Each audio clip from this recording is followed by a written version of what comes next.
دن میں بھی پسند نہیں، اور اس میں کوئی شک نہیں ان 10 دنوں میں سب سے بڑی عبادت وہ حج ہے، جس کو اللہ تعالیٰ نصیب فرمائے اور جس کے مقدر میں فرمائے۔ حج ان 10 دنوں کی سب سے بڑی عبادت ہے۔ عرفات کی ایک دن کی حاضری وہ 10 لاکھ دن کی حاضری یا 1 لاکھ دن کی عبادت کے برابر ہوتی ہے، اور عرفات کے دن کی حاضری میں اللہ تعالیٰ کا ارشاد ہوتا ہے، میرے بندو آج اتنے گناہ لے کر آؤ، جتنے بارش کے قطرے، جتنے درختوں کے پتے، جتنے ریت کے ذرے، جتنے گردش ایام میں جب سے ٹائم شروع ہوا ہے اس میں بننے والے دن اور رات، اور یہاں کے توبہ کرو میں سب معاف کروں گا۔ اور عرفات کے دن جتنا شیطان ذلیل ہوتا ہے اتنا کسی دن بھی ذلیل نہیں ہوتا، اور میرے محبوب صلی اللہ علیہ وسلم نے یہ دن حج کا، عرفہ کا، زور اثر کٹھی پڑھ کے پھر سارا دن شام تک کوئی 5-6 گھنٹے مسلسل دعا مانگی، اور آپ نے فرمایا کہ اس وقت میرا اللہ میرے صحابہ پہ فخر فرما رہا ہے، اور قربان جاؤں خطاب کے بیٹے پر فرمایا، اور عمر بن خطاب پہ اس وقت میرا اللہ خاص طور پہ خوش ہو رہا ہے، اور خاص طور پہ عمر بن خطاب پہ اللہ تعالیٰ فخر فرما رہا ہے۔ تو ان 10 دنوں میں جس اللہ حج میسر فرما دے تو اس سے بڑی عبادت کوئی نہیں۔ حج میسر نہیں ہے تو پھر ان 10 دنوں میں نومی کا روزہ رکھنا، ان 10 دنوں میں روزے رکھنا، اس میں نوافل کی کثرت، صدقے کی کثرت اور قربانی، یہ سارے اعمال ان 10 دنوں میں انتہائی محبوب ہیں۔ جنہیں اللہ سعادت دے دے حج کی، بار بار جائیں، تابعوا بین الحج والعمرہ، حج عمرہ آگے پیچھے کرو، آگے پیچھے کرو۔ ایک بہت بڑا طبقہ ہے جو یہ کہتا ہے کہ ایک دفعہ فرض ہے اس کے بعد کوئی ضروری نہیں۔ میں کب کہتا ہوں کہ ضروری ہے؟ ضروری نہیں ہے، لیکن ضروری کا مطلب فرض نہیں ہے، لیکن اللہ اس کے رسول کو پسند ہے کہ اس کے گھر بار بار آیا جائے، بار بار حاضری دی جائے۔ اللہ کے نبی کو تو آخر عمر میں جا کے موقع ملا، اس کے بعد آپ دنیا سے تشریف لے گئے۔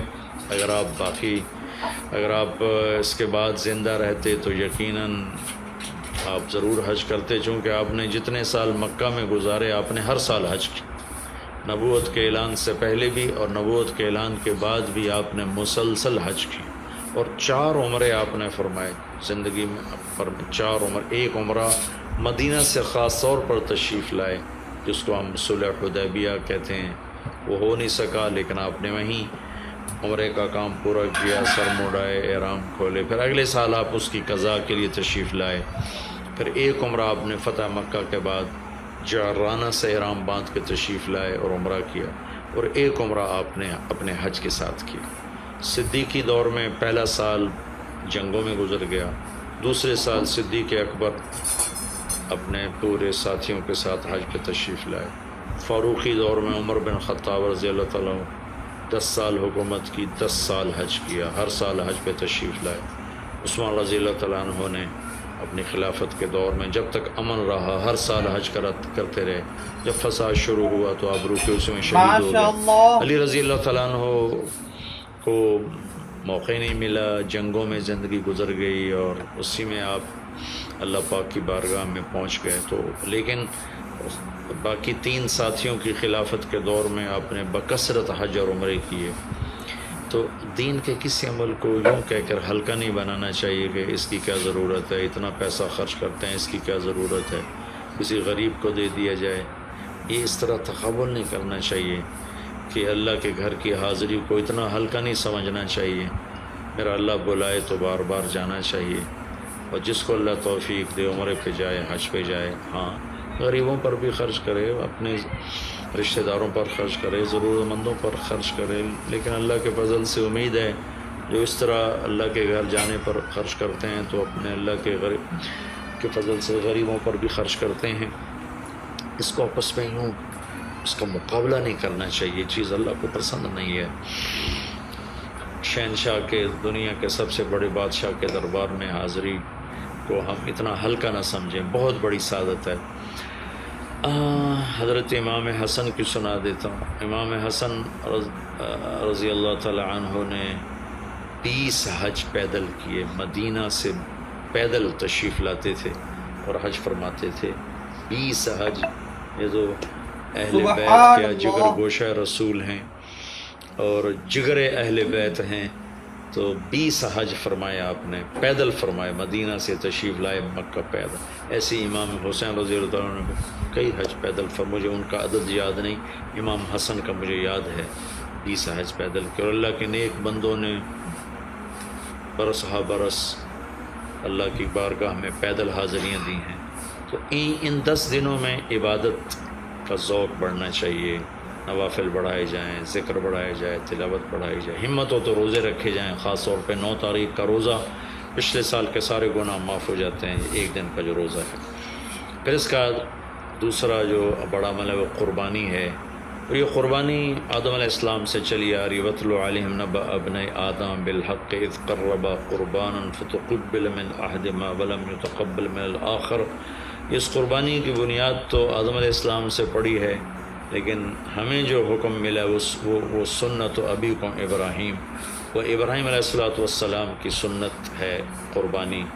ایک بہت خوبصورت قصہ ہے اور بہت سبحان اللہ عجیب و غریب قصہ ہے کہ اللہ پر سب کچھ لگا دینا۔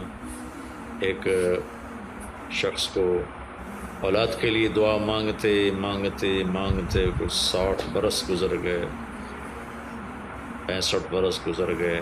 رب ہب لی من الصالحین، یا اللہ مجھے نیک اولاد دے دے، نیک اولاد دے دے۔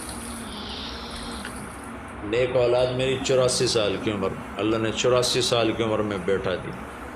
بڑھاپے کی اولاد تو دل پکڑ لیتی۔ ابھی چند دن نہیں گزرے تھے کہ اللہ نے کہا جاؤ اسے چھوڑ کے آؤ۔ یہ کہاں چھوڑ کے آؤں؟ جبریل آئے گا تمہیں راستہ بتائے گا۔ تو جبریل انسانی شکل میں آئے، وہ براق کی طرح نہیں ہے سفر ہوا کہ ایک دم میں پہنچا دیا، بلکہ جبریل انسانی شکل میں آئے، اونٹنی پر سوار ہو کر، ابراہیم علیہ السلام دوسری اونٹنی پر، بچہ اور بیگم، اور ان کو فلسطین سے چلایا، اور چلاتے چلاتے چلاتے چلاتے جب مکے کے کالے پہاڑ آ گئے، جہاں کچھ بھی نہیں ہے، نہ پانی نہ سایہ، کہیں چھوڑ دو۔ ماشاء اللہ، بیت اللہ ٹیلا تھا اس وقت، یہاں چھوڑ دو۔ تو ابراہیم علیہ السلام جو آگ میں ڈلتے ہوئے نہیں گھبرائے، یہ بات سنی تو گھبرا کر کہنے لگے یہاں کیسے چھوڑ دوں، یہاں تو کچھ بھی نہیں ہے۔ تو جبریل نے کہا جی آپ کے اللہ کی منشا ہے کہ اس بچے کو یہیں چھوڑ دیا جائے۔ تو انہیں وہیں چھوڑا اور واپس چل دیا۔ حضرت حاجرہ حیران پریشان ہو گئی، کہاں چھوڑ کے جا رہے ہو، کیوں چھوڑ کے جا رہے ہو؟ جواب ہی نہیں دے رہے۔ 3 میل ان کے ساتھ چلتے نہیں، وہ جواب ہی نہیں دے رہے۔ 3 میل کے بعد ان کو یاد آئی یہ تو اللہ کے نبی ہیں۔ اللہ امرک، ابراہیم کا یہ اللہ کا حکم ہے؟ کہاں اللہ کا حکم ہے؟ اذن لن یضیعنا اللہ، جاؤ پھر اللہ مجھے ضائع نہیں کرے گا۔ اس طرح بنیاد رکھی، بچے کو ایسے جنگل میں چھوڑا۔ جب وہ بڑے ہو گئے تب حکم آیا جاؤ سبحان ذبح کرو۔ اللہ، تو اب آپ کی عمر ہو چکی ہے کوئی 92 سال یا 94 سال، 90 پلس ہے، 100%۔ فلسطین سے چلے مکہ جا رہے ہیں، کیا کرنے جا رہے ہیں؟ بچہ ذبح کرنے جا رہے ہیں، کوئی مرغی اور بکرا ذبح کرنے نہیں جا رہے۔ پھر ان کو تیار کرا کے مینا کی وادی میں لا کر کہنے کہ بیٹا اللہ کا حکم ہے تمہیں ذبح کر دو۔ تو بیٹے نے کہا یا ابت افعل، تو آپ کر دیں جو کرنا ہے۔ ابراہیم علیہ السلام کہنے لگے تو یہ خبر ابھی ہے میں کیا کہہ رہا ہوں؟ کہا جی مجھے پتہ ہے، آپ کہہ رہے ہیں مجھے ذبح ہونا ہے، تو آپ کے بدلے میں مجھے اللہ ملے گا، وہ آپ سے بہتر ہے، اور دنیا کے بدلے میں جنت ملے گی، وہ دنیا سے بہتر ہے۔ پھر معصوم بچے نے کہا ابا میرے ہاتھ باندھنا، مجھے الٹا لٹانا، اور پھر فرمایا کہ مجھے اپنا کرتا اتارا اور کہا کہ یہ میری اماں کو دے دینا، میری نشانی رہے گا، اور آپ اپنے کرتے میں مجھے کفن دے کے ادھر دفن کر دینا۔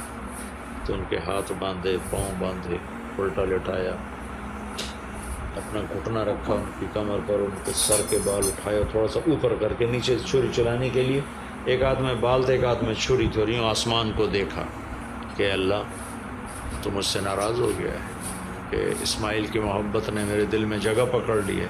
نہیں میرے مالک، میرے دل میں تیرے سوا کچھ نہیں ہے، اگر میرا کوئی امتحان ہے تو پاس کر۔ ماشاء اللہ، میں میرے دل میں تیرے سوا کچھ نہیں، اور اگر تم مجھ سے ناراض ہے تو اپنی ناراضگی دور کر دو، چھری چلا دو۔ تو میرے مالک نے اسماعیل کو نکال کر چھترے کو ڈال دیا، چھترا، اور آنکھ کھلی تو آنکھوں پر پٹی تھی، کھولی تو آگے چھترا ذبح تھا۔ نبی پاک صلی اللہ تعالی علیہ وسلم قربانی کے موقع پر 2 چھترے، بکرا نہیں، بھیڑ نہیں، گائے نہیں، بھینس نہیں، 2 چھترے ذبح فرماتے تھے قربانی کے، ایک اپنی طرف سے، ایک امت کی طرف سے۔ حج کے موقع پر آپ نے 63 اونٹ ذبح کی، 63 اونٹ، جو ایک اونٹ میں 7 آدمی ہوتے ہیں، ایک اونٹ میں 7 آدمی ہوتے ہیں۔ تو کچھ 441 42 441 قربانیاں آپ نے کی اپنی طرف سے، اور مالداروں کو پیغام دیا کہ قربانی خوب کرو۔ لیکن ہمارے ملک میں ایک عجب چیز چل گئی ہے، بیل لے لیا، 20 لاکھ کا بیل لے لیا، یہ صرف فخر ہے، ریا ہے، سبحان اللہ، اور بناوٹ ہے، دکھاوا ہے۔ آپ 20 لاکھ کے بکرے خریدیں تاکہ غریبوں کو گوشت پہنچے۔ 20 لاکھ کا ایک بیل لے کے تو آپ نے کون سا سمجھداری کا، عقل مندی کا کام کیا؟ تو میں وہ کراچی مجھے لے گئے منڈی میں، تو جو 5-5 لاکھ کے بکرے کھڑے ہوئے، تو میں تو حیران پریشان ہو گیا، بکرے کی قیمت 5 لاکھ۔ تو وہ جو مالدار لوگ ہیں ان میں ایک مقابلہ بن گیا ہے اور ایک فخر بن گیا، جی میں 20 لاکھ دا ذبح کیتا، میں 10 لاکھ دا ذبح کیتا، ہم نے تو بھائی 50 لاکھ کا ذبح کر دیا۔ میں آپ سب بھائیوں کی محنت کرتا ہوں، اللہ نے آپ کو رزق دیا ہے تو آپ بیوقوف نہ بنیں، آپ اس کو صحیح خرچ کریں۔ آپ 20 لاکھ کے جانور خریدیں، 20 لاکھ کے آپ بکرے لے لیں، 20 لاکھ کے آپ عام درجے کی گائے لے لیں، آپ بھیڑے لے لیں، آپ اونٹ لے لیں، بیل لے لیں، 20 لاکھ کے بیل لے لیں، تو کتنی بڑی قربانی ہوگی اور کتنے غریبوں تک وہ کھانا جائے گا۔ 20 لاکھ کا ایک بیل لے کر آپ نے کیا کمایا؟ کون سی نیکی کمائی آپ؟ تو میں اگر کوئی میری بات پہنچ جاتی ہے کسی ایسے میرے بھائی تک جو ایسا شوقین ہے، یقیناً اس نے اللہ کے لیے بہت بڑا قدم اٹھایا کہ 20 لاکھ خرچ کر دیے، لیکن تھوڑی سی نادانی سے کام لیا ہے، بلکہ بہت بڑی نادانی سے کام لیا ہے کہ 20 لاکھ صرف 4-5 من 10 من گوشت پہ لگا دیے، جبکہ اس میں سے 1000 من گوشت نکل سکتا تھا اگر وہ 20 لاکھ کے بکرے لے لیتے، 20 لاکھ کی بھیڑیں لے لیتے، چھترے لے لیتے، دمبے لے لیتے، 20 لاکھ کی گائے عام خرید لیتے، اور بچھڑے لے لیتے، تو کتنے غریبوں تک یہ گوشت چلا جاتا۔ تو یہ میرے ملک میں یا خاص طور پر شہروں میں، کراچی میں تو پاگل ہوئے پڑے ہیں لوگ۔ جو کراچی منڈی انہوں نے دکھائی تو میں حیران پریشان ہو گیا کہ یہ کیا حماقت ہے، نادانی ہے۔ پھر ان بیلوں کو وہ پستے کھلا رہا ہے، بادام کھلا رہا ہے، مکھن کھلا رہا ہے، دودھ پلا رہا ہے۔ وہ بیچارہ بیل بھی تھک موٹا ہو، بیچارہ تھک کے کھڑا ہوتا ہے، میں نے جلدی فارغ کرو، ذبح کرو، اس کی جان پھنسی ہوتی ہے۔ تو میں مالدار بھائیوں سے عرض کرتا ہوں کہ ایسی نادانی کے کام نہ کریں، اس قربانی